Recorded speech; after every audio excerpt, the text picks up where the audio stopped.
श्री शिवाय नमस्तुभ्यम। दर्शकों, कैसे हैं आप? आशा करते हैं कि आप सभी स्वस्थ व प्रसन्नचित्त होंगे। प्यारे दर्शकों, एक छोटी सी आशा के साथ इस चैनल की शुरुआत की गई है।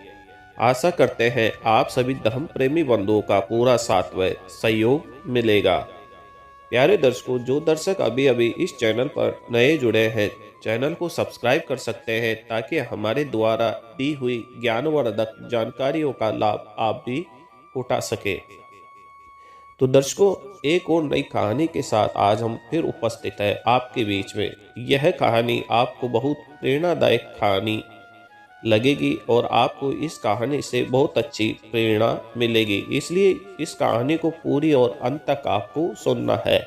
जैसा कि आपने शीर्षक में देखा, किस प्रकार वैश्य को स्वर्ग की प्राप्ति होती है और साधु को नरक की प्राप्ति होती है। दर्शकों, वेद पुराणों में इसके संबंधित क्या लिखा हुआ है, आज हम आपको यही बताने वाले हैं।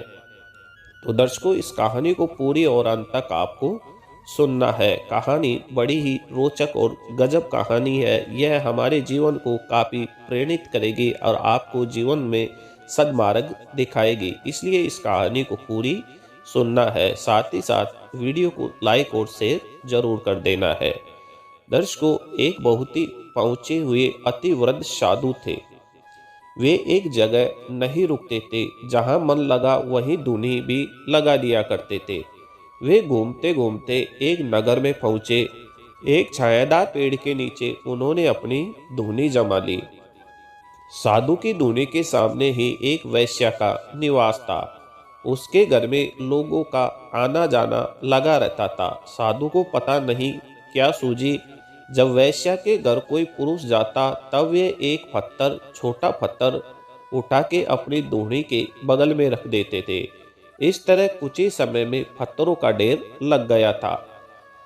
दर्शकों, एक दिन क्या होता है, घर से बाहर निकलती हुई वैश्या को साधु ने टोक दिया और अपने पास बुलाकर कहा, पापिन, देख अपने बुरे कामों का यह पहाड़।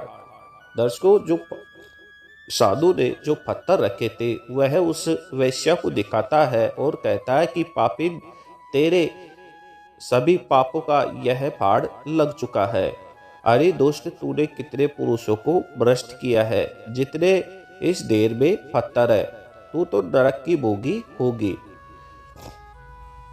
वैश्या भय से कांपते हुए रोने लगे। साधु के सामने पृथ्वी पर सिर रगड़कर वह गिड़गिड़ाते हुए बोली, महाराज, मेरे पापों से उद्धार का कोई मार्ग बताइए, मैं अक्षरशः उसका पालन करूंगी। दर्शकों, वैश्या कहती है कि महाराज, मैंने जो भी आज तक पाप किए हैं उन पापों से छुटकारा पाने का मुझे कोई उपाय बताइए। साधु अत्यंत क्रोधित स्वर में बोला, तेरा उद्धार तो हो ही नहीं सकता है। साधु बोलता है कि हे वैश्या, तेरा तो उद्धार कभी हो ही नहीं सकता है।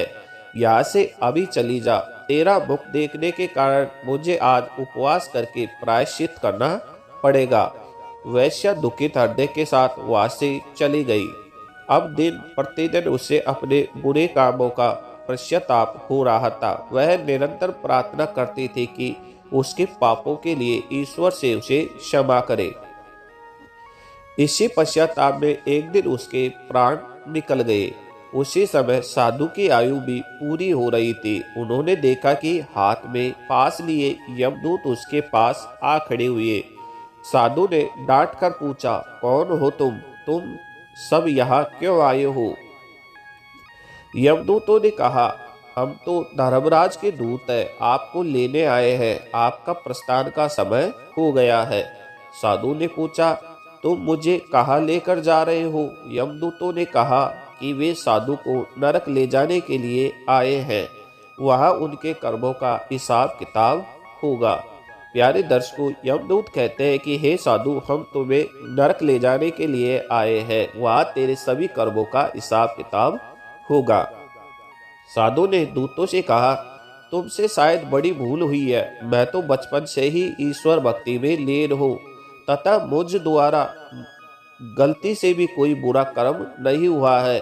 विचार करो, हो सकता है पड़ोस में रहने वाली वैश्या को लेने तुम्हें भेजा गया हो। दर्शकों, साधु कहता है कि शायद तुमसे कोई भूल हो गई हो, और मैंने तो बचपन से ही भगवान की भक्ति की है, मैंने तो किसी प्रकार का कोई पाप नहीं किया है। हो सकता है तुम्हारे पास गलत जानकारी आ गई हो और पास